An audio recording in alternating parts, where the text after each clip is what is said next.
The least heard people have the most important things to say. Our stories come from Appalachia. Our home is West Virginia. Together, we are telling it like it is. Together, we are spilling the black girl tea. Welcome to the Spilling the Black Girl Tea, which is a storytelling project featuring Black women who call West Virginia home.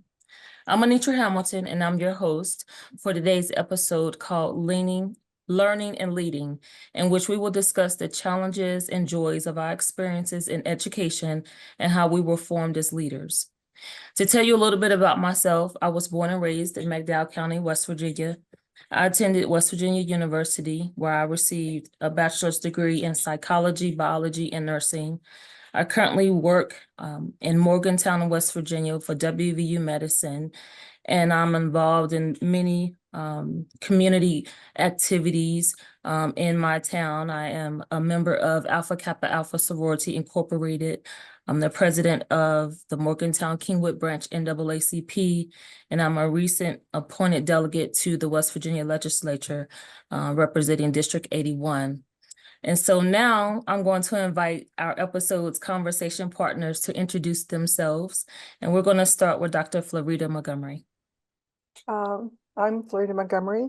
I was born in Birmingham, Alabama, and I lived in Birmingham, Detroit, Youngstown, Columbus, Ohio, and then Youngstown, Ohio. And if you're about my age or know about history, you can probably tell that's part of the tract of someone who was part of a family that was part of the Great Migration. My family moved from Birmingham, which I loved, to Detroit because my dad could find work there.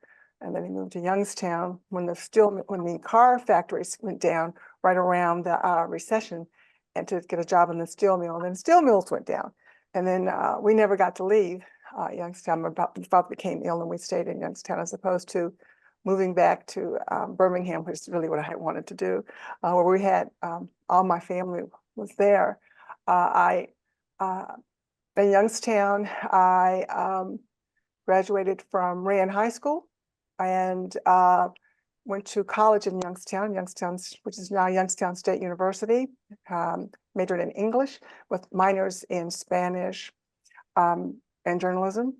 And my first full-time job was working as a newspaper reporter at the Vindicator, Youngstown Vindicator, and ended up eventually in West Virginia, and eventually worked at WVU, where while I was working at WVU, I was able to finish my master's degree and then went on to get my doctorate in education, higher education administration, and work with Extension Service doing basically non-traditional education. I retired in 2012, and I am very busy with various organizations that I belong to. I work with them, Anitra and NAACP. I'm a member of Delta Sigma Theta Sorority Incorporated. I joined, helped start the chapter of Delta at Youngstown State, and in fact, I helped organize the WVU chapter, undergrad chapter at which we call OY, Omicron Upsilon, in Morgantown, and then later we started the graduate chapter here in Morgantown, the Great Alumni Chapter. I work still with Delta some and NAACP, and I'm active in my church and also very active with some organizations that are looking towards the whole concept of civil rights and telling the truth in history. Awesome. Dr. Amina? Hi, well, I am, I am a West Virginia implant. I often describe myself as a coal miner's great-granddaughter. I had very young great-grandparents. In fact, I just scribbled that when I was born, my great-grandparents are probably a year or two older than I am right now. And so we spent, although I grew up in New York City, in Jamaica, Queens, New York, to be exact, every summer of my childhood, I spent on a little coal mining camp in Granttown, West Virginia, until I was about 13 years old. And then I used to protest that I didn't want to come to the country. I wanted to stay in the city. But it was really foundational. I often tell people that was our Martha's Vineyard, because we would come down here and have the opportunity to just sort of cut loose and stay out playing in the street in ways we weren't allowed to growing up in the city. When I was much younger and had my first child, I had finished 3 years of undergrad at Hampton University, stopped out for a year, got pregnant with my oldest son, who'll be 34. And my great grandfather at that time said, come to West Virginia, just stay the winter months with the baby, and then you can go head back to New York. And I never left. So I did come to West Virginia. I completed my undergraduate degree at Fairmont State College, now university. I ended up taking my first higher education position at West Virginia Wesleyan College, where I served for 7 years as their director of intercultural relations and coordinator of multicultural student recruitment. I also worked for West Virginia Extension for a short stint of about 2 years as a 4-H and youth development agent. Then I went on to direct a statewide project called the West Virginia Achievement Project, which was under the former Secretary of Education and Arts in West Virginia. I started out as a regional coordinator and then was hired to be the statewide coordinator for that initiative. That particular position enabled me to gain a lot of knowledge and insight about the state, because I had 10 counties that I was responsible for, and I had staff in 10 counties. Those counties were ones that had the highest number of low-income and minority students. So Representative Hamilton, McDowell was one of our counties, Cabell, Canal. I just, ran the gamut of 10 counties that I oversaw with that project. And it was really focused on efforts to get students, particularly those who are marginalized or low income, to engage in advanced placement coursework. There was some research done that informed us that students, even if they didn't pass the AP exams, if they just engaged in the coursework, they would fare better in AP classroom than they would in a mainstream classroom. So we were very successful in Berkeley and Jefferson counties. And in fact, the last time that I checked, Berkeley County still had the initiative going on, but I would say around it was 2007, right before Obama was elected. There was a shift in the leadership at the Center for Professional Development in Charleston. And when that shift happened, Dr. Patricia Kashimo, who used to be the president of the Center for Professional Development, which was under the Secretary of Education and Arts, she moved to another agency, and then the new leadership there decided they wanted to end the project despite its success and all of that, which was probably one of the hardest blows in my professional career. But I went on from that to working at West Liberty University, where I was a campus retention specialist. And then I think after being there 4 years, decided that I wanted to go back to school, because after I left Wesleyan, I had started an EDD at WVU.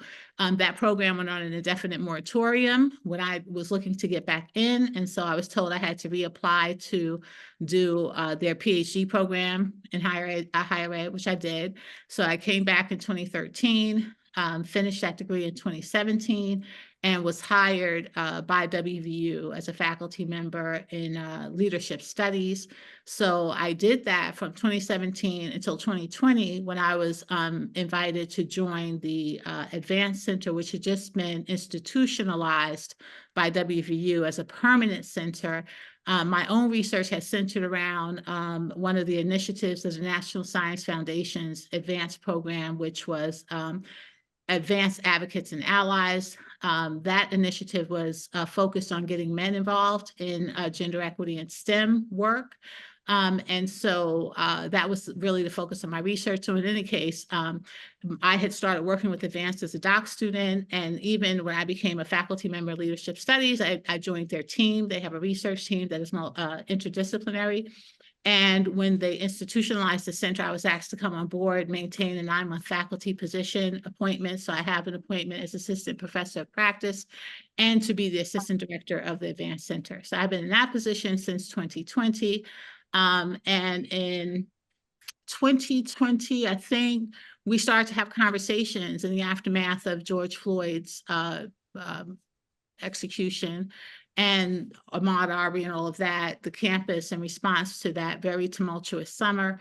There was a letter that went out from Black students, but also Black administrators, community members, with a list of demands of needs. And one of the needs centered on not only the recruitment of faculty, Black faculty in particular, but also their retention and what could be done. And so a number of committees formed. One that I was appointed to was focused on faculty retention and what you might do for that. There were a lot of different ideas about what could be done. One, which was considered to be low-hanging fruit, was to create an entity where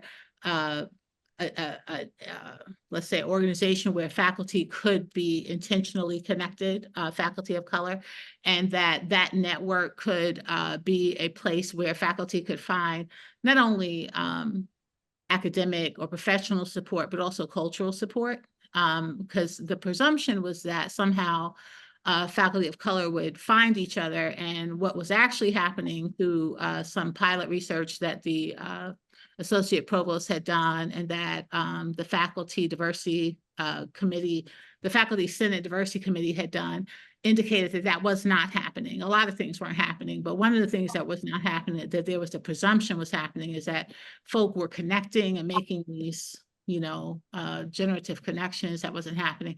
So there could be some usefulness in having a place that could connect folks. So the Faculty Justice Network was formed, and really the goal of that was really, if you remember, FUBU, for us, by us, for us to really think about as a faculty.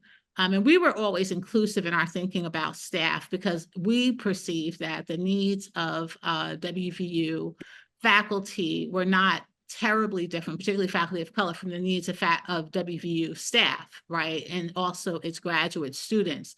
So in its early conception, the idea was that while we used faculty, being the vocal point, it would also be attentive to the needs of professional staff. And then, of course, graduate students in particular who are coming into this space, non-traditional, didn't necessarily benefit from student support services in the way that our undergraduates did. So there was an open call for who might do it. I applied. I was eventually appointed to take that work on. So today, that's a little bit of, sort of my connection to the state, what I've done professionally. I'm also a mother. I have 3 children, 2 that are still here, 1 that is in heaven, always looking over me. And so we have been here. My children were raised in West Virginia. Most of his rearing was in Buchanan, West Virginia, when I was at West Virginia Wesleyan College. And then I've had 2 that were in high school. Well, one did grade school, middle school, high school. Another did high school in West Virginia. So I had a child who went to Morgantown High, one that went to University High.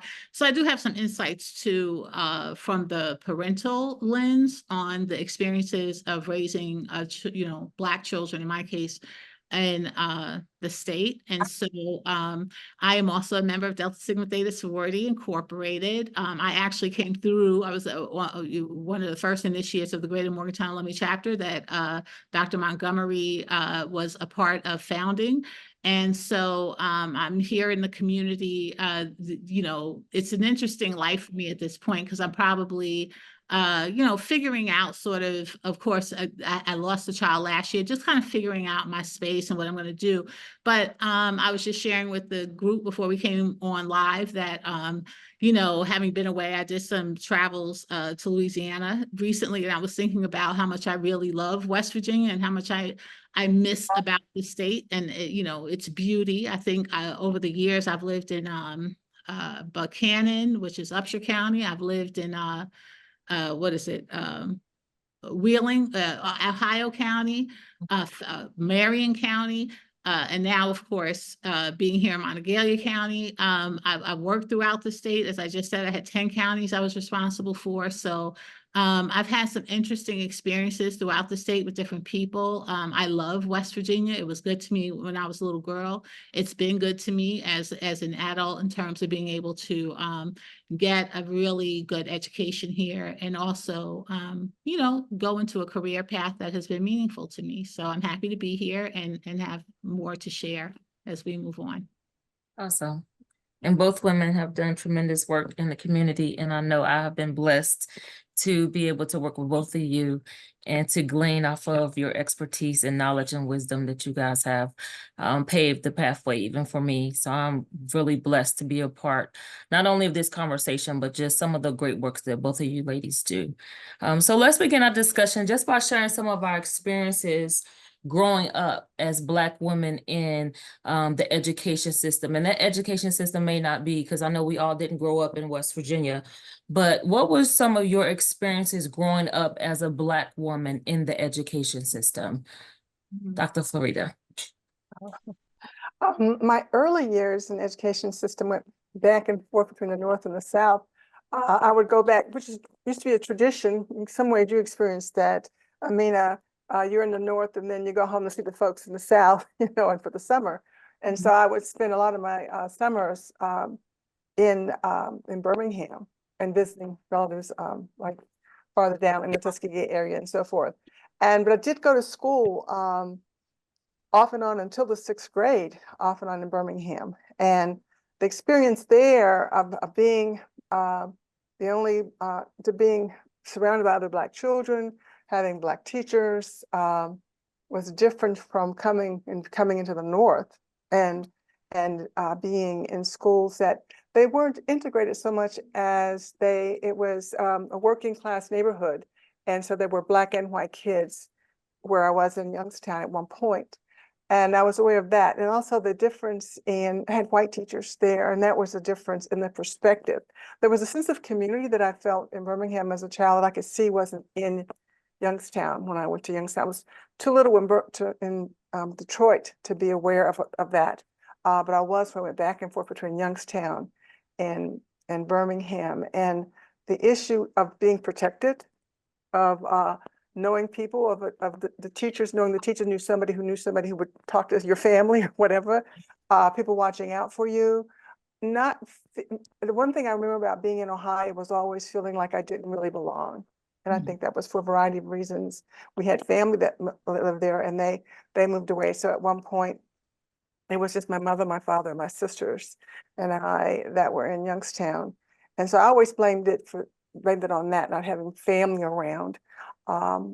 So being in the school system in Youngstown, in Birmingham, also was this whole issue of getting our books and knowing that. I remember going to pick up my books with my uncle took me to pick up my books. And sometimes my family would let me say one more. Oh, you don't have to come home this summer. Go ahead, stay for school.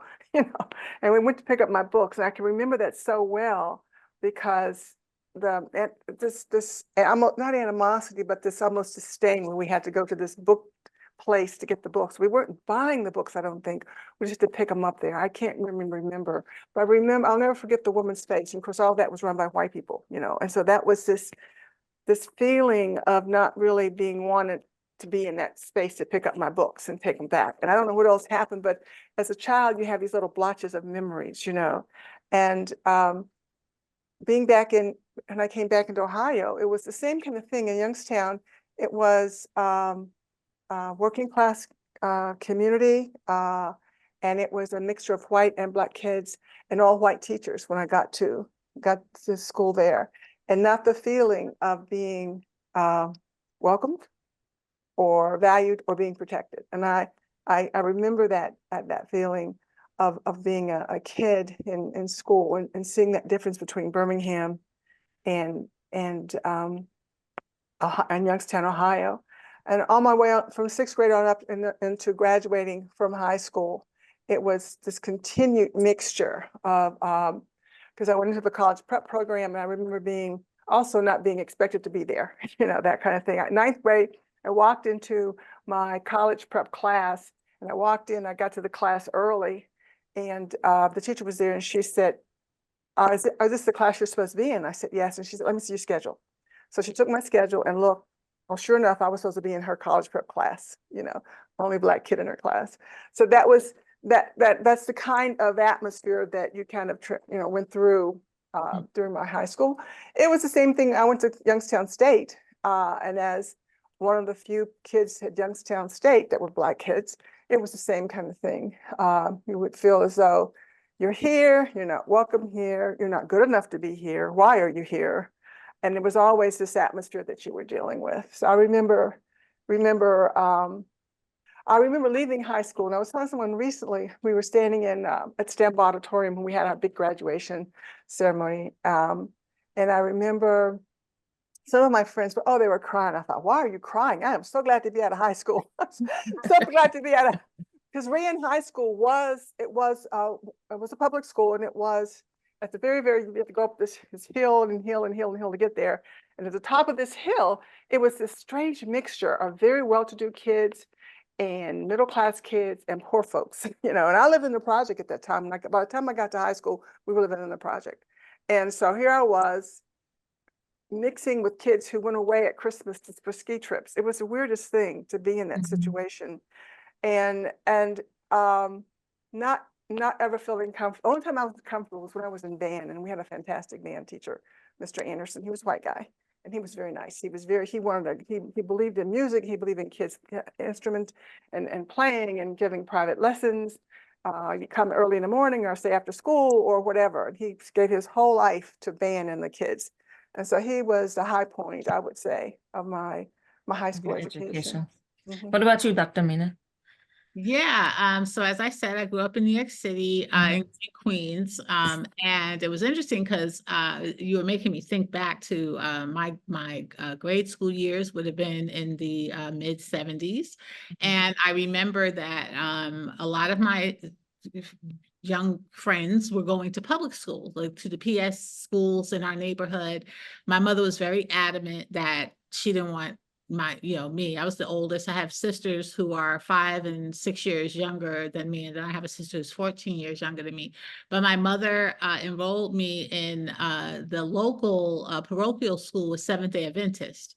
So interestingly, all of the Seventh-day Adventists in the area where I grew up were heavily Caribbean. So I always tell people I was educated. My early education is very much Caribbean. And so, my teachers were from name any of the islands. We had a lot of teachers from Jamaica, and there was a particular kind of an ethic that went with that sort of education. I really value it. I maintain friendships, but those were the days when you could get swatted. Like we had to put adventure. They did not suffer fools easily. And so I had one of my teachers, I remember, who told me it is better to be thought a fool than to open your mouth and remove all doubt. So we grew up with like some very serious discipline and that kind of thing. It was, of course, parochial Bible based. So someone was laughing the other day because I knew I could. Well, I'm not as good at it now, but I was younger. I could recite all 66 books of the Bible and all that because Bible class was a major class. Like you weren't moving forward without taking Bible class. So interestingly, at that time, I was a little kid who was Muslim. My father was a Sunni Muslim. So when I was younger, it was this interesting, very eclectic upbringing because I had a Baptist grandma, missionary Baptist, my maternal grandmother.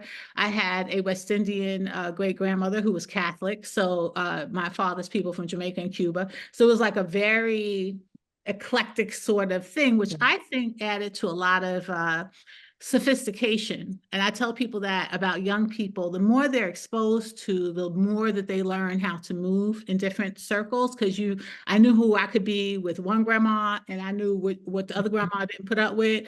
I knew how my mama was. I knew my father. Like, my mother converted to Islam for a short stint to, I guess, engage, deal with him. But, it was just a really interesting sort of eclectic upbringing. So I value it deeply, and I still have friends who share those experiences with me. I was a very early reader. I started reading at 3 years old. I went to the Malcolm X Wise Memorial Daycare Center, which is Montessori school. So I remember very vividly the sort of early education that I got, and it created a really great foundation for me. And so then when I got to a grade school, I was advanced in the sense that I had some core skills a lot of kids didn't come in with. But I wasn't, I did well. I was considered like smart, but I didn't really do my best, in the sense that I was just like not that into it like that. But yeah, it was a great experience. When I went to high school, I went to a public high school for about 1.5 years. My parents pulled me out, put me back into a very restrictive Seventh-day Adventist high school, which was actually what we call in New York uptown. It was the last stop on the A train. So it was way uptown past Harlem, but right before you cross the bridge to the Bronx. So that was an interesting sort of a situation there.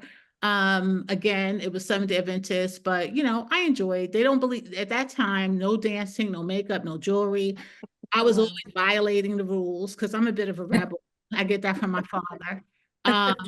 I went off so I tell people all the time, I had a very blickety black experience growing up, right? So this experience of being minoritized for me didn't really become salient for me until I got into college. And that's after Hampton, meaning that like I went from a blickety black upbringing, blickety black schools. My teachers are all black. I can't even think of white teachers that I had, except for the short stint I was in Hillcrest High School in Queens, which was public, before my parents put me out. But I was there, probably have some white teachers, couldn't name one because, but then I went to Hampton. So another blickety black experience being there. It was really awesome. I was the president of the New York Cree Alumni Group. I was, what else was I doing? I was mostly, I was sort of a wide-eyed student, because I think it was the first time I was exposed to, well, I'll say the first time, but I was sort of in awe of these young Black women who were, at that time, there was a lot of focus on campus on the divestment in South Africa. So there were a lot of conversations and rallies and stuff like that about what Hampton needed to be. At that time, when I was there, it was Hampton Institute. And they was still saying Hampton Institute University. So there was a lot of focus on where we needed to divest. I think at that time, our institution had some endorsements with Coca-Cola. So I kind of, I'm shaping my identity, but I'm really watching all the student leaders, many of whom were Deltas and AKAs and, this whole thing. So I had some Deltas I was really looking up to, one in particular. She's since passed away, but I remember thinking, I want to be just like her. She was a tall stature woman. She reminded me of myself, sort of like built like me, very well spoken. Her name was Philippa Brown, in case anybody ever sees this. I did have the opportunity. She lives in Atlanta. She passed away, I would say, almost about a decade ago, but I did have an opportunity to tell her how influential she had been, and that I did eventually become a Delta. So yeah, that was that. So whenever I stopped out after my junior year, I didn't go back. I came home, worked for what's called the Board of Cooperative Educational Services in New York. It's called BOCES. It's really the section of the New York State Board of Education that really deals with alternative education. So the alternative high schools and this kind of thing. And so I went in as a teacher's assistant. I was doing that work. I realized I was smarter than them, but nobody cared because I didn't have a degree. And that became my motivation to want to go back to school. But I also found myself pregnant with my oldest son, who'll be 34. And so during that time, I had made up in my mind, I was definitely going to go back to school, had my son, all that. And then, came down to West Virginia.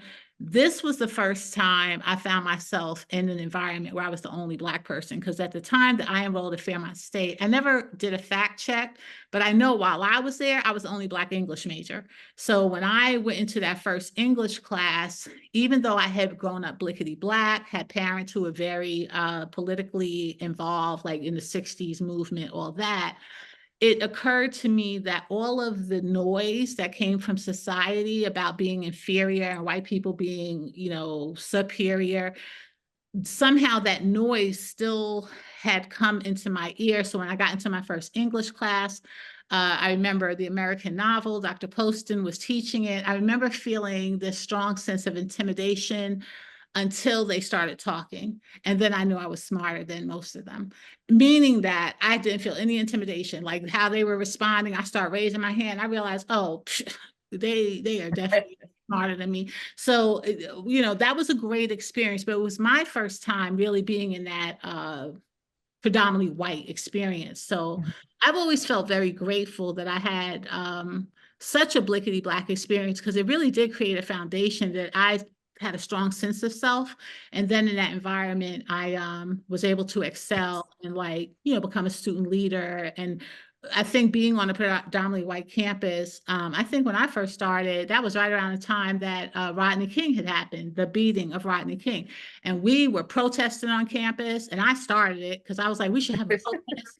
And I joined the Black Student Union, and we stood in front of the, I forgot the name of that building on Fairmont State's campus, but my grandmother turned on the news, and there I was with my fist in the air with other students. We were all dressed in Black, and she called me. She was like, "Girl, you better get your behind off that TV. They're gonna you start all that mess. I thought you was gonna get your degree and go on about your life." But I got involved in student activism when I was at Fairmont State, and but it was all good. And so I eventually graduated from there, and then shortly thereafter, I took my the president, who, God rest his soul, Robert J. Dillman, at the time when I graduated from Fairmont State.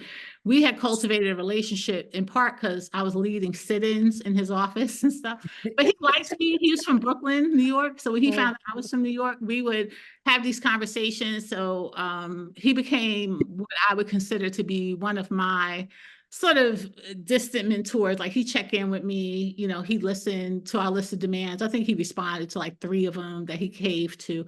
But whenever the position came open at Wesleyan, I heard about it from him because he reached out. I had already graduated. I had given the keynote address at the annual Multicultural Affairs banquet, and Dr. Dillman was there. So shortly, I would say a week after that, he called me into his office, and he said, I had already graduated. In fact, I was like working for Lane Bryant, I think. Like, I had a little retail job up in Clarksburg, and he called me, and I was looking for work. I had this degree. He was like, I want you to come in. I went in to see him. He was like, there's an opening at West Virginia Wesleyan College. They're looking for a new director of intercultural relations, they called it. At that time, it was right after the Wesleyan Five. I don't know if some people, you have to go way back to remember the Wesleyan Five, where there were 5 Black men who were accused of raping a white girl at West Virginia Wesleyan College. It made national news. The former director of intercultural relations had, I think, found herself in a very difficult situation. She was a Black woman who really had to find a balance between how do I support the students at this institution and how do I maintain what's expected when you're also employed by the institution that you see making problematic decisions. So I came in that aftermath, which was an interesting time to be there. And I was still in my 20s. So I was young and kind of, little sparky or whatever. So the first thing I did, my first big thing I did when I got to Wesleyan was I told the president and the vice president of student affairs that I needed to take a group of Black men to the Million Man March in October of 1995. I said it was super important that they go. I guess they didn't know what to do, so they let me take 2 vanfuls of Black students and we went to DC. And I had mostly brothers. I think I let a couple of sisters go just so I could have like some sisters to hang out with, young sisters there. We went, but that was really monumental. So that kind of starts my career in higher ed, that's how I started in education, told you about that. And then, coming in. and what I was able to do. I think for me, growing up in West Virginia, I was really fortunate, I grew up in the late 70s, 80s. And when I look back, my high school was consolidated. It was, they built this high school to bring the all Black schools and the all white schools together. So prior to me going to high school, they had very bad racial fights. When I went to high school, we had to go through metal detectors. We had to have clipbook bags. We had security guards. We had cameras, but it was peaceful. I can remember growing up and even because it was a lot of coal mining communities, they were hollows and, numbers. They call them number 8 after that number 8 mines, different things like that. I can remember where I grew up, the road wasn't paved, but if you go down just a little bit, it would be paved. And we call that White Camp, where they had the big, nice houses. And although we seen this, I don't think we internalized any of it. I didn't see the meaning of it until I got grown, to really recognize that it was very much so segregated still, how we grew up. On the bus, we were segregated, but it wasn't tension. It wasn't fighting, but we were still segregated. My education was great. I had Black and white teachers. It was my white teachers that actually would nominate me. I was in a gifted program at the recommendation of my white teachers. I mean, my education was great. I have no complaints. I think for me, because I didn't have a lot of, the gifted program was, of course, in a different part of town, and there wasn't a lot of Black teachers in the gifted program. I didn't know how to adjust and grow in, my academia in that area, not having someone who looked like me. So I don't feel like I reached as much of my potential as I could. I wanted to be back with my friends because I felt isolated, being in this program. I didn't have, that strong teacher to say, you belong here, you should be here. But I stuck with it. But when I got to high school, my principal was Black and my vice principal was Black. But prior to us going, it was so bad, they sent them there it was kind of like Joe Clark to clean up the school. So we had very strict, disciplined administrators, but it worked for our advantage. Yeah. Because one fight you was expelled. So we were about our books. I graduated 3rd in my class. I was the first Black to graduate. We took pride in our academics. So coming to West Virginia, to WVU, back then we were more inclusive as a community. I had an excellent undergraduate experience. We had a lot more teachers that were involved in our day-to-day living, that fought for a lot of things that we didn't even know about. So, my undergraduate experience was excellent as well. And we had people that we can go to when we found ourselves in challenging situations. So I honestly can say, even getting into, I think the nursing program was when I really started to struggle, because that was the first time that I was faced with, you're not allowed to work. You only can go to class. Work, that wasn't an option for me. I had to work because I didn't have rich parents. Right. So balancing the course load and not having the money, my academics began to suffer. And, my advisors were hard on me, and I'm so thankful looking back that they didn't slight me in any way. The assistant dean back then, I had ran out of money, financial aid as an undergraduate student. I remember she changed my status to give me access to more funding. And years later, oh my gosh, probably 20 years later, I saw her in the hospital. And of course, she didn't remember who I was, but I reminded her of what she did for me that enabled me to graduate. And, she cried. It was just a blessing that, God will put people in your pathway that will help you along the way, which is one of the motivations of why I try to, give back to the college students today, because, you need someone that can advocate for you, because as students, you can't see, 3/4 of the picture. You can only see what's in front of you.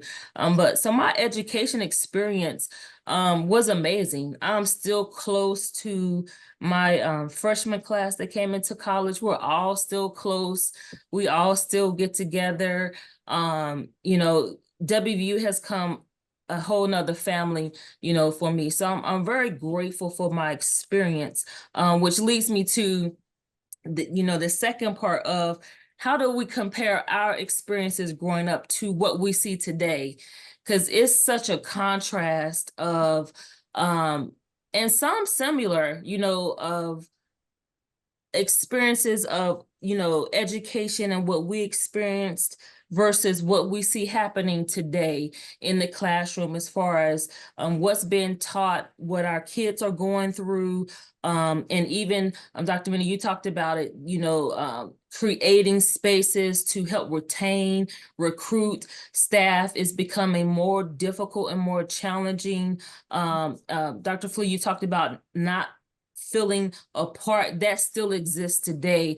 So how do you guys feel about the comparison between, we're looking at this 60s, 70s, 80s and it's 2024, and we're still seeing some of the experiences, if not worse. How do you guys compare the two with, the generation you grew up in versus what we're seeing today? Well, I spanned a very big, broad stretch of time. I was born in 1948. So I was born into segregation. And so I was born into civil rights movement. I was born into on campus, both on campus, we marched for rights. We marched in terms of Martin Luther King was killed. There was deltas that we had a big rock on campus. It's called Fraternity Sorority Rock. And they would take turns with a boulder, painting it and putting it on. And we got together. It was deltas and one other guy. I don't know who's a Q who he was, but we bought our black paint and painted the entire rock black and put it in memoriam, because this was in the 60s. So, and people from the dorm that could see us threw things at us, but nothing hit us. And police showed up with dogs, but they just stood there while we painted. Then somebody set it on fire and made all the paint melt. Like it was there for about 2 days before they set it on fire. And then, so this is the 60s. It was Vietnam time, right? And so we also marched against the war. And while we're marching against the war on campus and doing things on campus, and I lived at home. I had a mother experience where my mother said, well, don't be in parties and marches. So I'm home. I lived at home. I'm sitting on the sofa with my mother watching the march. And there I am on the march. And I looked at her and she looked at me and she thought, she knew not. She just, look, that's where I am. I'm the oldest. I was born a feminist. I was born a fighter. And so and she was too. So she just looked at me. So there I was on campus. And the thing about it, what I remember about that though, was there was a reporter there from the TV station, and he took his camera, and I saw him because it would be like 2 or 3 friends black, 2 or 3 friends white, 2 or 3 friends black, and I saw him doing this with his camera. And we saw that day on that night on the local news, and even thought it was nothing but black kids marching against the Vietnam War because of the way, the bias in the media, So that's been part of what I still see. And I think, as I said to someone recently, in many ways, I think we're going back. I lived through a time when there was segregation on the buses, segregation in the movies, segregation in my life, everything I did. And we didn't talk about, if they said something about the Civil War, they said the word slavery, everybody would turn around in high school or college and look at you because you were the only black person there, or they thought you would. And so we had to learn on our own. The beginning of talking about Black history and minority experiences started in the late 60s. They started in the college campus in the late 60s. And I remember when it came to our campus at WVU, that's when I got to meet some of the unbelievable people I got to meet when they came to campus, or when I later was working at the newspaper. But this was such a bubbling and crazy time, thinking things were going to move forward. And so then when I came and I was here at WVU, and we had what we call the Black Faculty Association, but we weren't really supported. So you keep having these, so all these things are built on stuff that failed because we didn't get support or because people left, or like you talked about the lady leaving the program, that was such a good program, but nobody supported it. And so we start seeing happen. I'm so happy that you're having support for the network from administration. I hope it continues under these times, because look at what we're talking about, what's happening now. We are being attacked by the legislature for not being able to talk about sexism, racism. All the isms are being thrown out. It's against the law. You're going to hurt somebody's feelings. Really? We have fought to get this far, and now they're making it illegal. Before it was just part of the norm. You don't talk about this in class. So we got to the point where we would talk about it. We have Black history courses. We have women's studies. All that stuff started, frankly, it started with Black history. The fight on campus to have Black history, the fight on campus to have these courses. You won't believe this, but when I was at school at YSU, we weren't allowed to wear pants on campus. The Delta started saying, I had to walk to campus. I had to walk to school. I didn't have a car. In Youngstown, Ohio, it was cold. So we started wearing pants. I got called to the dean's office, women's office. They had back in the day, they have a dean of women and a dean of men. And I got called to her office because I was reported for wearing pants at campus. And I told her it's cold. The same time the war was going on. The Vietnam War was starting to heat up. We lived in such turmoil. And I thought, you thought things were going to get better as you were fighting. The newspaper, you talk about you went to a Malcolm X school. I worked on a program. The first time they ever wrote about Malcolm X in our newspaper, I got a chance to write about him because I told the people from the Uhuru Center that they wouldn't let me write the story, that they were having a special march. So they came in and marched into, I didn't know they were coming. They marched into the Mr. Mansion, who was the, his family owned the paper. And to talk about the fact that Black people, we should be covering Black people more, not just sending me the regular stuff, but covering Black people events. And not going back to our colored friends column that they had back in the 50s, but literally, because I graduated from college in 1970 and I was hired at the newspaper that summer after I did my internship. But literally doing these kinds of things where we would cover. So we started having cultural events covered in the newspaper. And you could just start hoping that things were going to change. I got to meet, my brain just slipped, but in terms of the gentleman who wrote Malcolm X, I got to interview him. He was there, he came to the newspaper. I was able to interview him. Yes, Alex Haley, he wrote Malcolm X. And I got to meet him, and he told us then about the beginning of his book on roots. And this was an exciting time. We were talking about our history, we're learning about our history. And now, the way I see it as someone who is 75 years old, I'll be 76 in October, I'm thinking, oh my God, we're regressing. That's how I feel. After all I've been through and seen and fought for, and had to stand up, and people thought I was, you had to speak up. You had to speak up. And I just, I feel frightened and worried. I'm not going to stop fighting, but I'm not happy. Yeah. I mean, oh, by the way, they didn't want Delta on campus either. I just put it that way. I had to fight a little bit to get Delta on campus, but that's okay. That's another story. Yeah, so it's interesting to hear you, Florida, because you're sort of along with my mom. And it's like I'm telling her, Mom, just enjoy retirement, because she gets so worked up. But she was very involved, as you were, Sora, like with those of you who fought, who are veterans of the civil rights movement.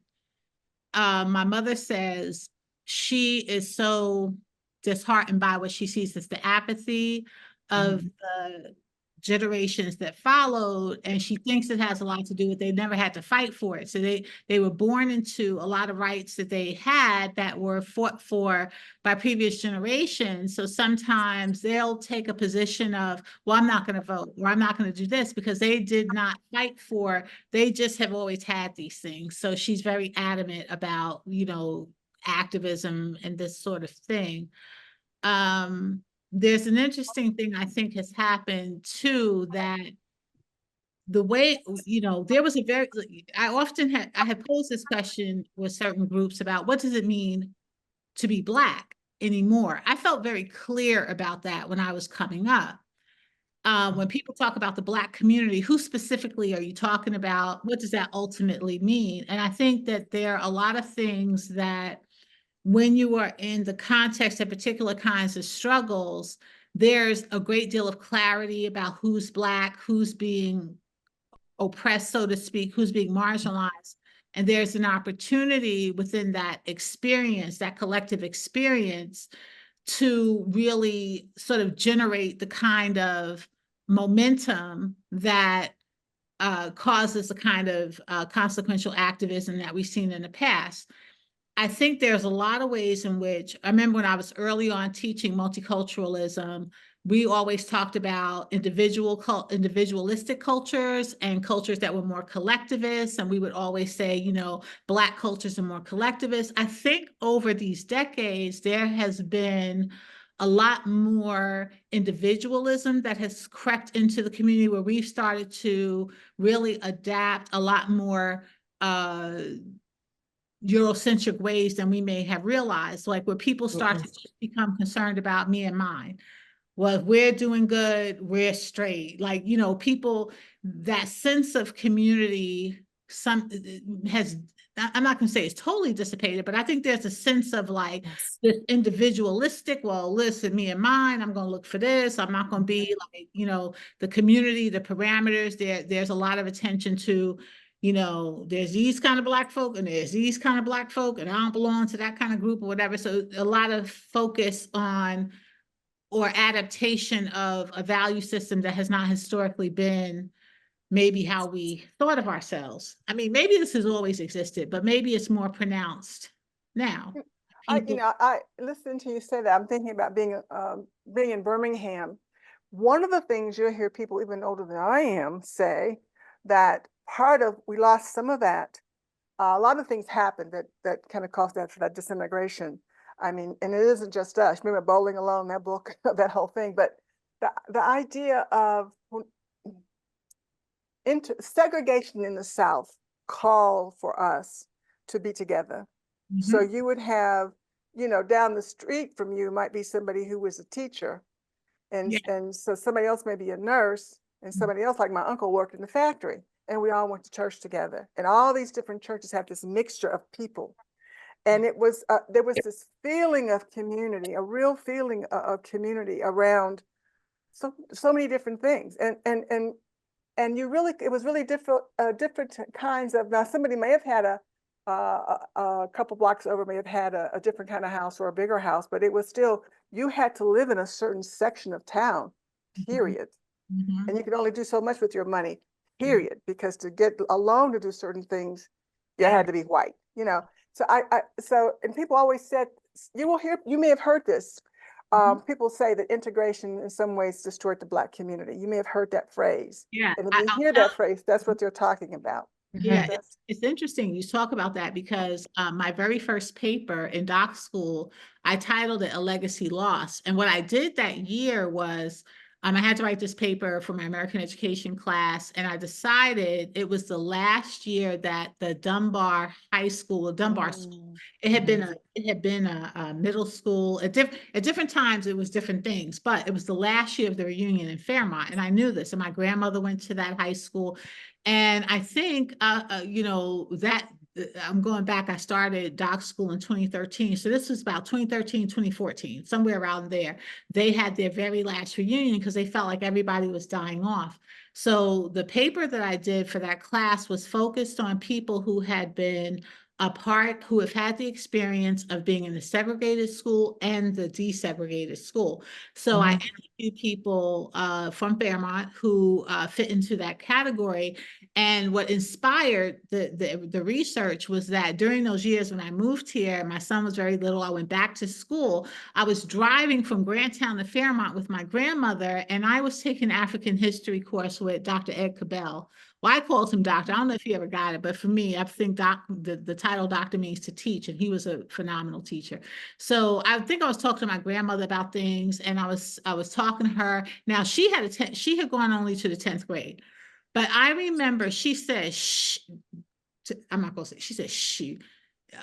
She said, integration was the worst thing that ever happened to Black people. I was like, Grandma, why would you say that? Like, that's not what I'm learning. That's not what, like, this was the great thing. Brown versus the Board of Education. Like, she's like, no, I don't care what you say, because I know I lived it when they desegregated, so-called, or integrated. She said all that meant was we lost our teachers, we lost our businesses, all the Black folks started going to the white businesses, the Black businesses shut. She had this whole thing. And it never left me that that was her take on things. I remember it was like, wow. And then I started to hear other people say the same thing. Yeah. So when I had the opportunity, contacted, I think I interviewed 6 people who had that, who fit that criterion. They had attended segregated school and they had attended desegregated school, because I was interested in how they would describe the experiences. And so they talked about what they said, and then I did some research along with that, but they talked about what they saw as, the Black schools had deficits in terms of resources, material resources, but not human resources. They thought schools had the best human resources in terms of their teachers. And at that time, when I did that research, and I went back to this era, the state superintendent said in West Virginia that the Negro teachers were more educated than the white teachers, because they had gone on and got master's degrees and stuff like this. And so one of my interviewees, Charles Nyland, I think Mr. Nyland is still living, but he told me, he said his father had been a principal, but they talked to me about that era. Like, we didn't have the same books. We didn't have new books. Our building was less, dilapidated. There were challenges, but our teachers were educated. We were having Black History Month programs. Our teachers were telling us about going on and getting our master's degrees, and they were doing all of that. And then when they desegregated and went into the white schools, students who had been on a college track in the colored schools, where they were encouraging them, because a lot of those teachers had also gotten master's degrees and been at HBCUs, they were preparing and telling them, you got to go to state, you're going to get this degree, that degree. When they got to the white schools were telling them that they should move into non-academic tracks and look for different kinds of jobs. They also said that in the colored schools, students whose families were not very educated, they bode well, because the teachers looked after them. They would see their teachers at church. Their teachers knew their parents. Right. When they got into the white schools, they said a lot of students left school and went into the military, because there wasn't that level of support. In fact, there was a lot less. So they no longer felt encouraged the way the Black teachers were encouraging them. Right. So that's what led to me calling that paper A Legacy Lost. But it was around that very issue. To the point of what I think about today in education, I'll tell you that I think, I'm not as close to it now. I had a son who graduated from high school, graduated from West Liberty University. I had a son who went on to high school, Morgantown High School, came to WVU for a short period of time. And then I have a daughter who graduated from University High School. And then my observations of students, I probably interact more with graduate students than undergraduate students. But I think that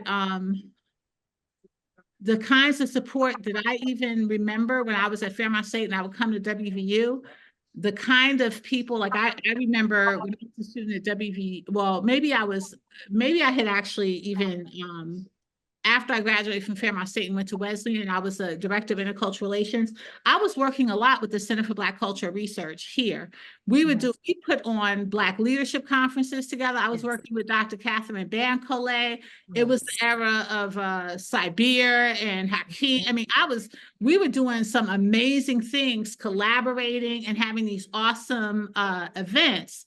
And I think that right now, Javier is doing an amazing job at the center in terms of, serving it. But I think there was an era where WVU, where I was like, oh man, what happened to that time period that I remembered from back in the 90s, where I felt like it was booming. I was here, I heard Dr. Ivan van Sertima, the author of They Came Before Columbus. I think it was here on this campus. I think this is where I heard Naeem Akbar. I mean, they used to have some of the most profound folk that were coming and speaking here.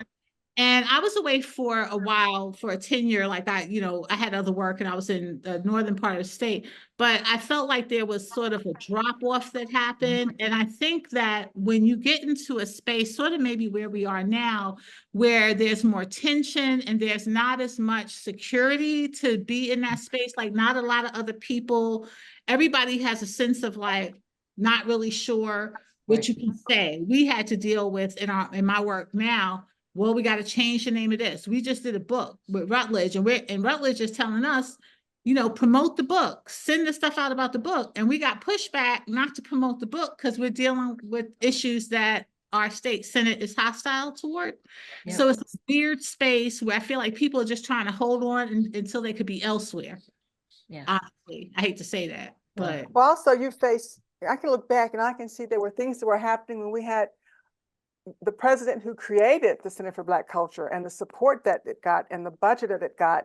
Things changed, things happened, and then people don't feel supported. I remember we were trying to get more people, more new faculty in, and we just on our own to come and be part of Black Faculty Association. None of them were tenured yet. I was the only one tenured that was there, and talking to them about some things we could do and looking at some issues we want to talk about on campus.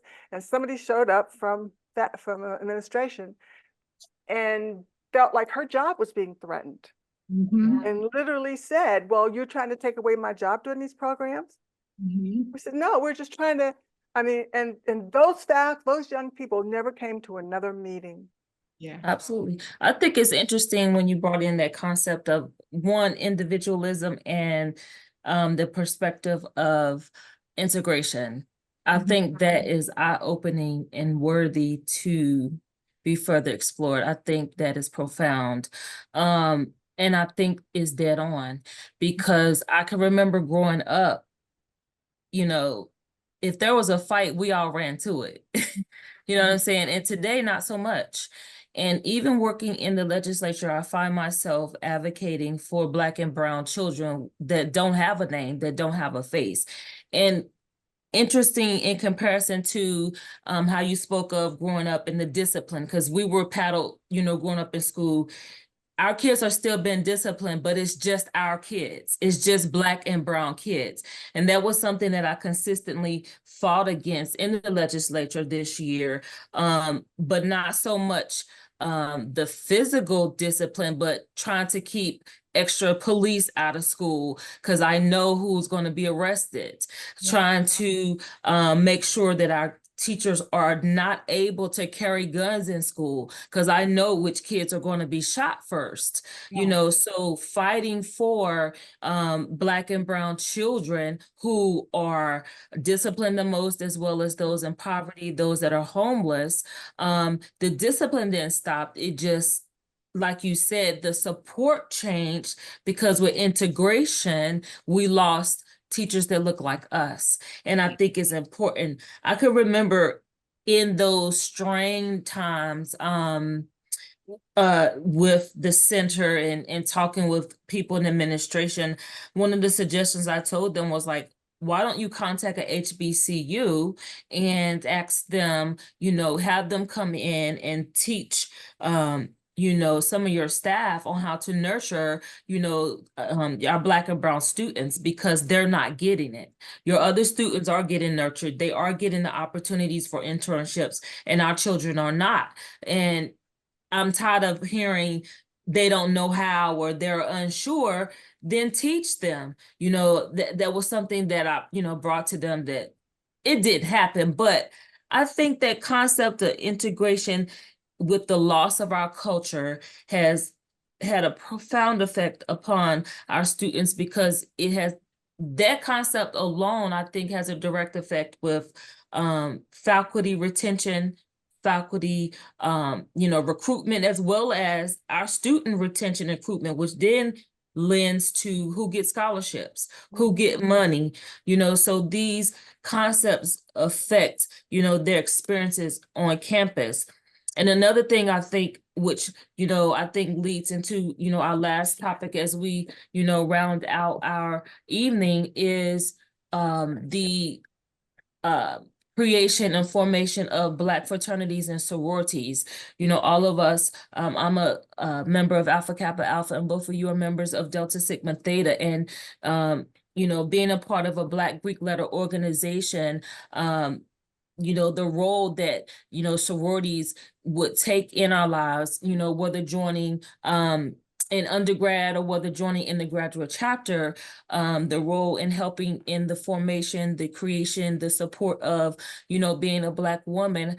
How has, you know, being a part of sorority helped you as a Black woman navigate, you know, your not only educational experience, but just your experience as a Black woman and your ability to become such a profound leader, and particularly staying connected to younger girls and being that mentor, being that superwoman that they can now look up to and have a pathway to follow? How has that been significant for either of you?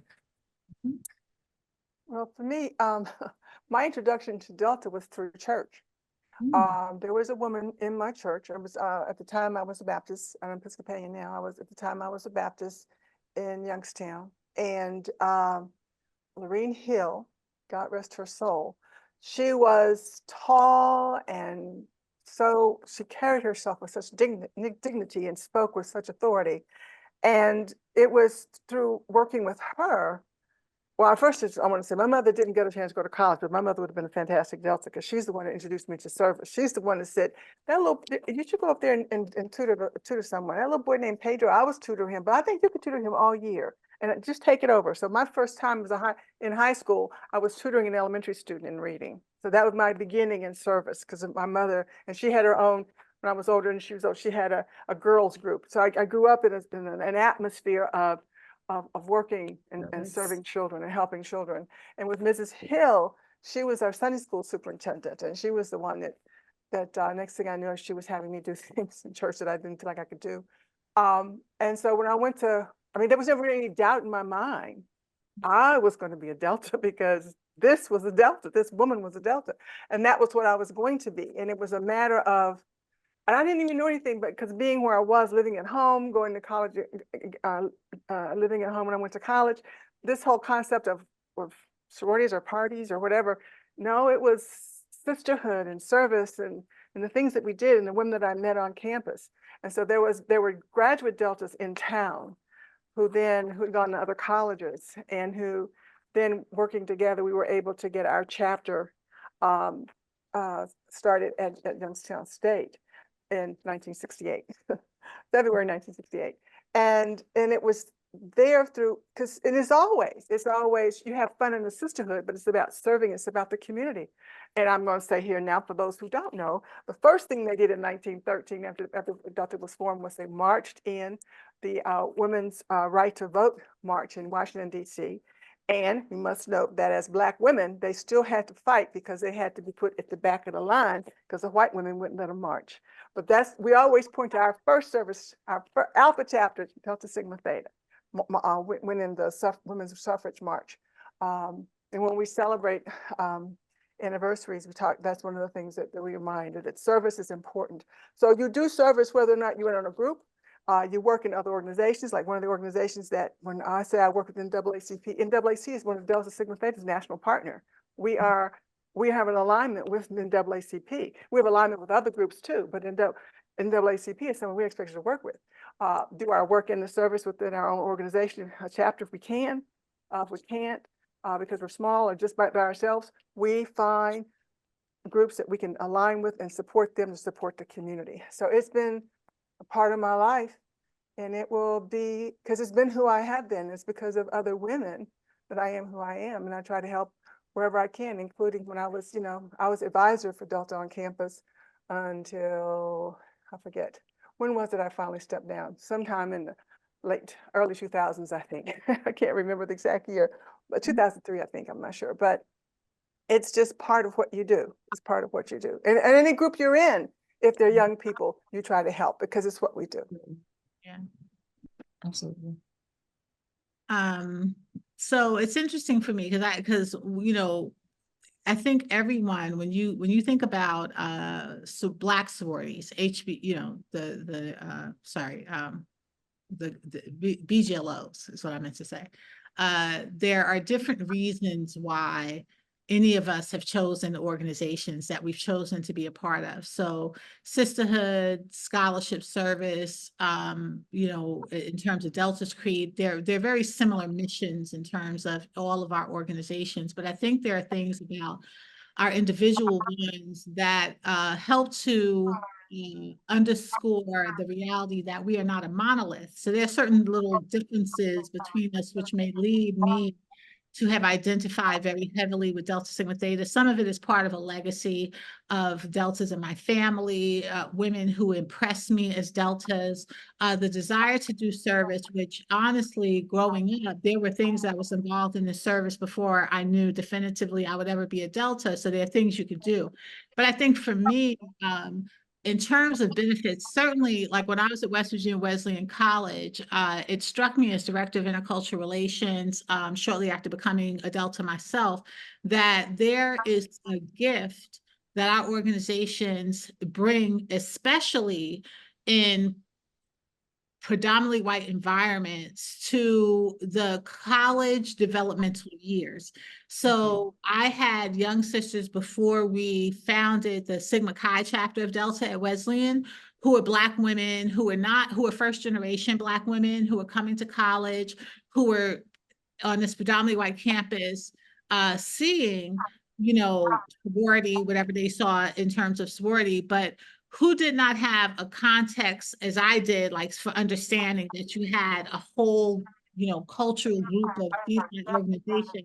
So the idea of being able to introduce them essentially to a legacy of Black women who have been doing amazing things for a very long time. There's a very rich history, and being a part of that legacy, that history of service and sisterhood and scholarship, and letting that be part of your identity for a number of reasons, like as you well know, with your own organization, Anitra, there continue to be sort of linkages. It meant something for me. I always laugh because I talk to my godmother, she's AKA, but I also had aunts, and my mother's first boss, who was a Delta, and told me, you girl, when you go to college, you're going to be a Delta now. Just look out for that. So it's like, people plant seeds about different things.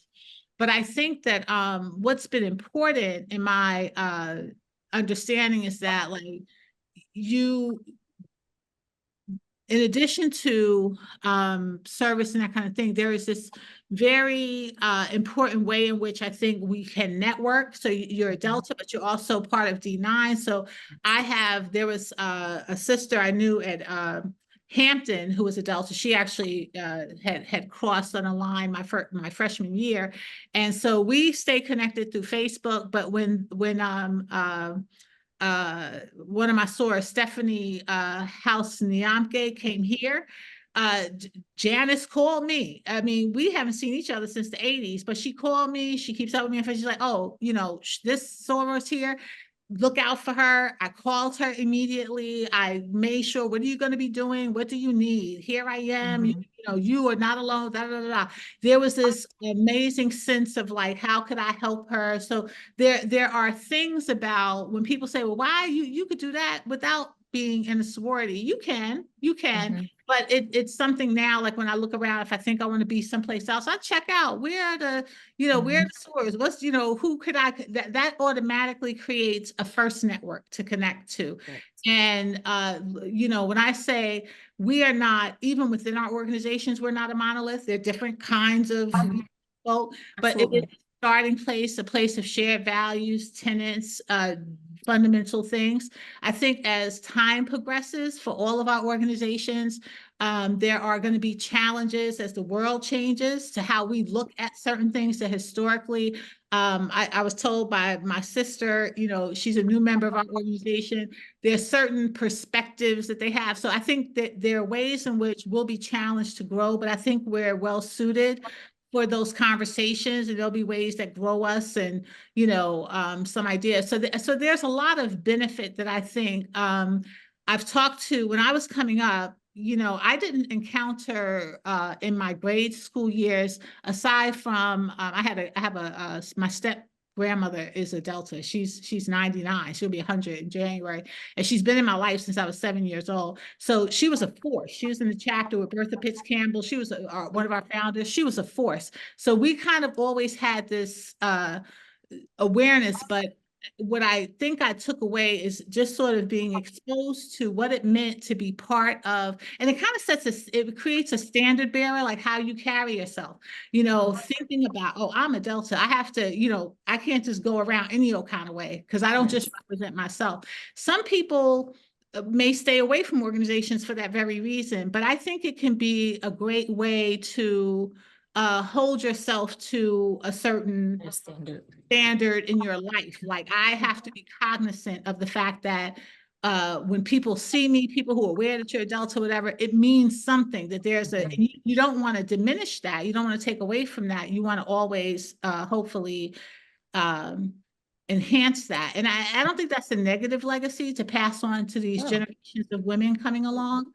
I do find the greatest challenge that I kind of have faced and realize I may be getting to be out of date is that I may have traditional ideas about certain things, like how you carry yourself, what you wear, you represent. And I'm realizing now this generation is like, that's not hip anymore. You can't say this or that. So that's because, I've talked to some sorors who are like my age group and stuff, and I'm like, or older, we're like, yeah, what's going on? Like, that's not what we do. But I guess it's part of, at least it's worth a conversation, I would say. I think it's to be able to facilitate those conversations around what it means to be a Black woman, what it means to be a Black woman who is a citizen, active citizen, exercising her citizenship, representing our community and that kind of thing, and how we do that and that kind of thing. So, yeah, I see endless benefits to it, so.